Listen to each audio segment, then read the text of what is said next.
Hi, I'm Jeff Walters, and welcome to The Minutes.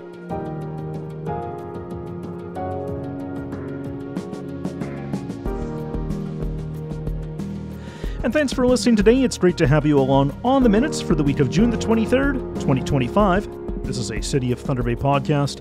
The Minutes takes a look at what happened at Thunder Bay City Council this past week. You can find The Minutes wherever you get your podcasts, including our YouTube channel and our website, thunderbay.ca/The Minutes. If you want to keep your finger on the pulse of what's happening at City Hall, hit that subscribe button.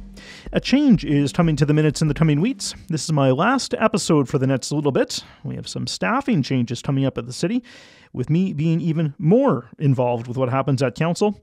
I'll be filling in as the Deputy City Clerk starting this summer, as Dane Earl, as announced last week, will create a customer service department here at the city. But don't worry, The Minutes isn't going anywhere. Stephanie Reed will fill in through July, and The Minutes will continue just as council does. On this episode, I'll have a rundown of what happened at Thunder Bay City Council this week, as well as an interview with Matt Miedema, the city's Director of Engineering. The designated truck route was at Council this week. We'll hear more about it. But first, Council started off its night discussing and debating some proposed changes to the Council governance structure. The governance structure would change how City Council meets. It was presented as a first report last week. Council also received some written deputations on the matter.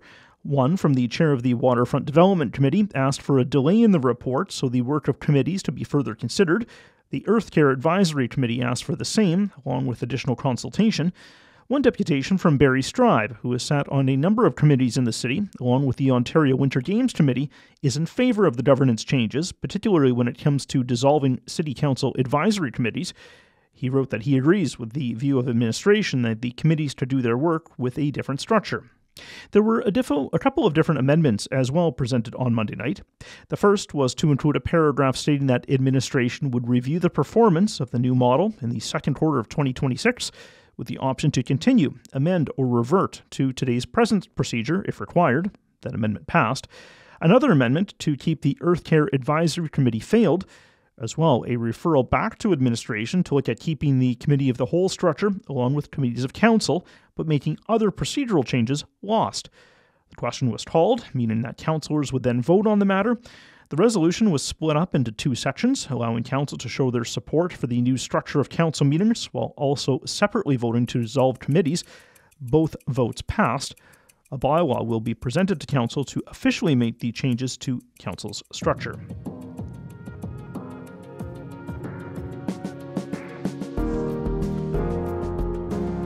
Council got a second chance to debate and vote on the suggested tax ratios for the year.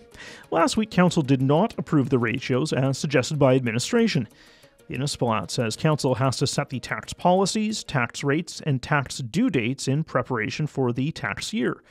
Last week, Council ended up deferring the matter to this week when all councillors would be at the meeting. Council also heard a deputation on this matter, with Andre Gagne showing his support for administration's recommendation, also known as Option 1. Option 1 included moving more of the tax burden onto the residential class. Administration also had to change the tax due dates due to the delay in approving the tax ratios for the year. An amendment was put on the floor to go with what administration called Option 3, or leaving the tax ratios as they currently are. That amendment carried, and that means that the tax ratios, or the amount of tax paid by each class, will not change this year. The city has a long-term tax strategy which calls for the commercial class to be phased to the provincial recommended ratio, while the large industrial class will be gradually phased out. The province has created target tax ratios for each property class, and tax increases cannot be distributed evenly if the city's ratios are not in line with the provincial targets. Overall, assessment growth in Thunder Bay was 0.72%, with most growth in residential, followed by commercial and new multi-residential.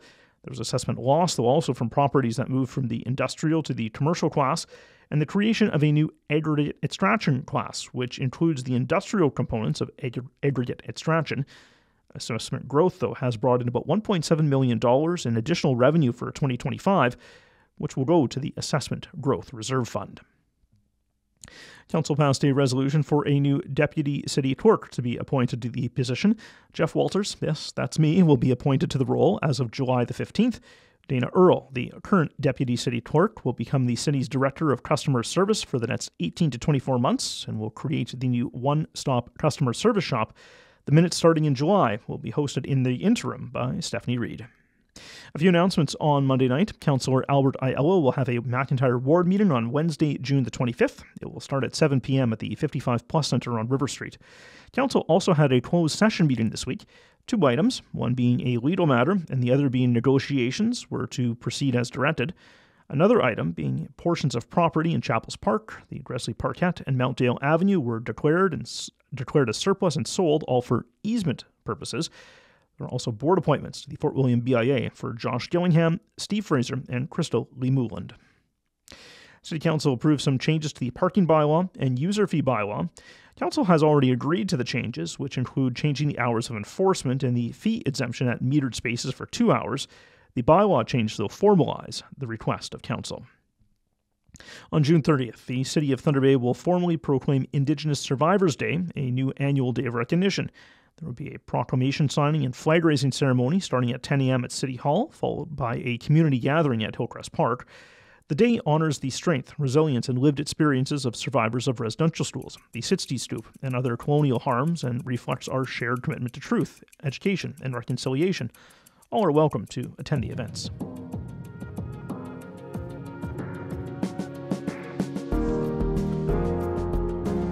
City Council spent some time discussing and debating the proposed Designated Truck Route, or DTR. The DTR bylaw passed after decades of this matter being at Council. The matter was back on the agenda at City Council to allow a bylaw to pass after information was presented to Council at Committee of the Whole on June the 2nd. Council received a petition with 216 signatures asking Council to go ahead with the route. There was a letter received along with the petition from Frank Wilson, who made a deputation to Council earlier this month focused on having trucks banned on West Arthur Street. Wilson suggests that if Dawson Road was the contentious part of the decision for Council to just split the associated bylaw, but first made sure that trucks were taken off of Arthur Street. That was not needed, as Council did agree to pass the DTR in its entirety. A referral back to administration on the matter failed, and the bylaw was passed by Council this week. The DTR would have transports travel on a designated route through the city, unless they're making local deliveries or going to a repair shop or the driver's home. The route will have trucks stay on Highway 1117, along with the Harbor Expressway and Island Drive. The DTR would get trucks off of Dawson Road and Arthur Street West. In a memo to Council, Kayla Dickerson, the Commissioner of Infrastructure and Operations, answered questions that Council posed earlier this month. They generally involved traffic and collision data, results of modeling, impact within the city versus outside the city, the impact of trucks on other communities along the Trans-Canada Highway, greenhouse gas emissions, impacts of Bill 49, and details of the Highway 1117 Chappaqua extension, as well as MTO traffic loop detection. About 1,300 trucks travel on Dawson Road daily, with even more going to gravel pits in the Lappy area. About 300 trucks are on Arthur Street West on a daily basis. Dickerson notes that traffic studies show that implementing the DTR will reduce the number of fatal collisions by 2 over 20 years, although the locations of where collisions will take place will change, with the majority of those collisions moved to Highway 1117. The report notes that the volume of trucks going through Kekabeka Falls on a 4-lane stretch through that community would be similar to what is seen in Ignace, which also has a 4-lane stretch of highway. There was no clear data on the number of truck-related accidents in Ignace, but there was a total of 4 accidents in Ignace on that stretch of roadway. The DTR would also increase emissions from trucks overall, or in the city, by about 1.5%. This is due to the longer route instead of taking Dawson Road. Dickerson also noted the MTO is upgrading traffic controllers along the Thunder Bay Expressway, which controls traffic lights, leading to a more efficient use of those intersections. The designated truck route itself has been debated at Council for more than a decade. And finally, Council revisited the location for the temporary village again this week. A notice of motion was brought to Council from Councillor Casey Atrenny, asking to rescind the decision made in early May to locate the village at the Cam River Heritage Park. Council first had to vote to suspend its procedural rules, so the notice of motion could be brought to Council and also debated on the same night. Typically, notices of motion are brought forward, then debated at the next meeting. A 2/3 majority, or 9 votes, was needed to suspend the rules and also to proceed with the notice of motion. Then, referring the file back to administration needed 7 votes, or a simple majority. A memo from Cynthia Olson, the Director of Strategy and Engagement, told Council that the Cam River Heritage Park is no longer a viable site for the temporary village, as the safety measures needed for the site are cost-prohibitive, which are also needed to satisfy external partners. Olson wrote that the site safety assessment is almost done, and although work needed is technically feasible, the cumulative cost exceeds the budget.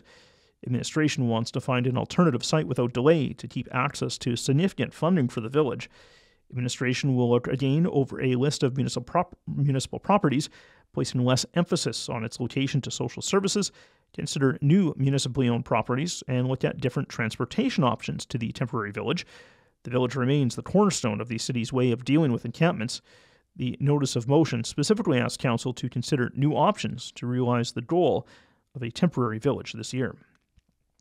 And that's a wrap as to what happened at Council this week. For more information on anything that happens at Council, please visit our website, thunderbay.ca/council.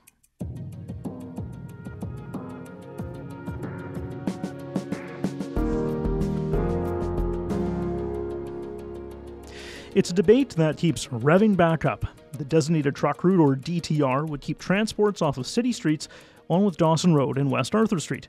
The DTR has been debated and discussed at Council for more than a decade, and so far, nothing has resonated enough with city councillors to pass the DTR. That all changed this week. At issue is road safety, with a large number of fatal collisions on Dawson Road or Highway 102, and the use of heavy trucks on West Arthur Street, which is becoming a denser, more residential area. The DTR was back at Council this week. Matt Miedema is the Director of Engineering and knows all about the DTR. Matt, thanks for coming into the Minute Studio today. Thank you for having me. Yeah, I'm glad that you can make it in today. So we've been talking about the designated truck route for years, decade, not quite 2 decades maybe. Yeah, it goes back quite a ways there. Okay, so why was it back at Council now? Yeah, so this version we have today that was presented at Council goes back to probably July of 2014. Council at the time directed administration to look at the truck concerns on Arthur Street in terms of noise, excessive engine compression use, speeding along Arthur Street. At the same time, similar concerns were being raised of residents along Dawson Road. So with that direction, Council gave us to look at ways to mitigate that and address these concerns. So over the years then, administration has been back and forth with Council looking at ways to mitigate these concerns on Arthur Street and Dawson Road, which then was the impetus to the designated truck route. Okay, so we have this designated route now. What's recommended to come out of it, or I guess how does it work? Yeah, so the designated truck route is a route for Trans-Canada Highway traffic, basically. So there are many iterations of the bylaw that was presented over the years, the past decade or so. The one we presented today, or last night, was the preferred route of 1117. So the Trans-Canada truck traffic will go east and west through on the Thunder Bay Expressway. Any in-travel routes can use a Harbour Expressway as a main truck route. From there, deliveries can make the shortest path to their destination. So the idea is that you try and keep them on the Harbour Expressway as long as possible. Yeah, so the goal is to keep them on the higher order facility as long as possible. So any east-west traffic would stay on Highway 1117. That's the highest order facility we have in Thunder Bay. And similarly, if you're going east-west, Harbour Expressway is our kind of our midpoint in the city, which also then connects to our fuel depot and port on the island. Okay, I guess people forget about that all the time. There's a lot of truck traffic that goes over to the islands. Yes, yeah, it's a big delivery of a large movement of trucks. Lots of oversized loads go through there. So that is one key route that we want east-west through the city. And it's a midpoint to the city, kind of an inner city area. Yeah, okay, fair enough. So how does this impact trucks moving through Thunder Bay? Obviously, they have to stay on the designated route, but what impact is this going to have on deliveries or drivers? Yeah, so it shouldn't have too much impact on the local businesses. There's many discussions back and forth with businesses on that matter and how best to suit their needs. So let's say, for example, you're a delivery truck making deliveries to Tim Hortons. Let's say you start on River Street at Tim Hortons there and you make your way south down Memorial, Queen Street, keep going down to Waterloo and all the way to Arthur Street. So in order to make all those stops, you're allowed to go from Tim Hortons to Tim Hortons a long way without going back to the truck route on 1117. Conversely, though, if you're starting at River Street and you're going to go all the way down to Arthur Street, you'd make your delivery to River Street, head back to the truck route, which would be Highway 1117, go down there, and then make a destination to Arthur Street. So It's the shortest path along your delivery route. Okay, so yeah, you're trying to make it as short as you can get from one spot to another. Exactly. You don't have to backtrack to the highway all the time. So if you're making deliveries throughout town, you can make your route without any impacts. But if you're going from north to south completely, then you should look at going to the designated truck route. Okay. Now, there's a number of different restrictions. So there's weight restrictions, road restrictions. I'm certainly not a traffic specialist or an engineer, so why are these recommended? Or I guess maybe also, how do you come up with the difference? Yeah, we based it on the registered gross weight of the vehicle. So we've limited and simplified it more to our gross vehicle weight of 15,000 kgs, and that's our truck route. So anyone making any trucks larger than that have to stay on the designated truck route. Any truck smaller than that can go within the local roads without any issues. And there's a 28,000 kg number as well. Why is that one in effect? Those both are just different sizes of trucks. So primarily we're going 15,000 kg and up is on the designated truck route. Anything smaller than that is kind of within city limits. So. Okay. When does this bylaw come into effect? There's obviously been talk about this for years. I guess, when can people expect to see a difference? Yeah, so our next steps are to review the dangerous good bylaw and the heavy loads bylaw, review those. There's also an education campaign we need to do. So we can't just drop this just on everybody today and expect everyone to comply. So there can be like a period of education and inform the trucking industry and local deliveries of the new bylaw. Putting up signs according to the MTO, where we're going to put the signs outside of the highway to educate drivers coming into the city where to go. And then the bylaw should be enforceable. Everything lines up come the fall of this year. And then I guess, obviously, as you said, you're going to be putting up some signs. Is there anything else that you can do for those cross-Canada drivers who maybe, don't see social media or ads or something like that in Thunder Bay? Yeah, we're going to do our best to work with everybody. So the Ministry of Transportation has been heavily involved in our discussions to date. So I'm working through their channels as well, working what we can through other mapping technologies we can to push it through Google Waze, that kind of stuff. We'll see what we can do on that front. And then, it'll be large billboard signs on the highway itself as you come to the city, kind of saying, hey, follow a designated truck route. Here's our new route. So those are... Yeah, that's the way you're going to do it. Yes, exactly. How about enforceability? I guess, who's going to make sure that people or truck drivers specifically are going to be following these rules? Yeah, that's where our Thunder Bay Police Force will be able to enforce the bylaw. They have full right under the appropriate bylaws and Highway Traffic Act to enforce this. So they could pull the driver over and check where their delivery is going and see if it's the shortest path or not, that they were following the truck route or not. And then obviously this has been a bone of contention for years. As we said, it's been decades since this has been put on the books. What was the discussion like at council last night? It was a good discussion, I'd say, and I appreciate everyone's concerns of mitigating risk. Everyone's looking at it from a safety perspective, which is important because that was our goal. Is this is a safety improvement for the city network and the region as a whole. We did hire a traffic engineer and analyst to look at the whole system, Highway 1117 and Dawson and Arthur Street. And overall, after all that analysis and studies we've done, we did find there's a net safety benefit. So we look at from a Vision Zero safe systems approach. So there's 2 less fatalities, serious injury, collisions predicted with a designated truck route versus keeping what we have today. Yeah, so two lives is a fair amount, right? Exactly. That's what we said. Vision Zero. So you look and try to minimize all fatalities. So 0 fatalities is the goal. So anytime you can save a life, and that's what we look for, a safe system approach.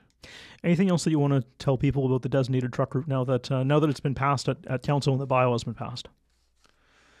No, I just say I just watch the next step to come here at city as we progress down the road here. So there'll be education campaigns. Watch for the signs out there, and don't be surprised. Trucks will still be on city streets. Let's not be confused of the matter. We still have dump trucks. We still have emergency vehicles who are exceed these thresholds. They're still permitted to use city streets.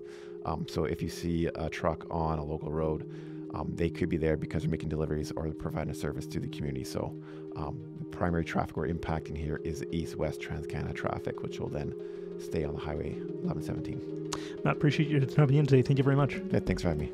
That's Matt Miedema. He is the Director of Engineering in Thunder Bay. And he joined me today in the Minutes studio.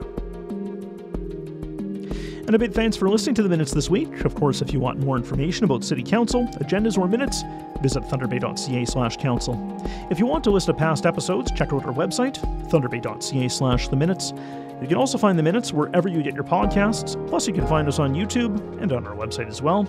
If you want to keep your finger on the pulse of what's happening at City Hall, hit that subscribe button. A huge thanks to all of our viewers and listeners over the past year and a half. This podcast wouldn't be as successful as it has been without all of you to listen and learn about the happenings at City Hall. I'm so happy that you could join me. I'm Jeff Walters. Thanks for listening this week. We'll chat again soon. Make it a great day.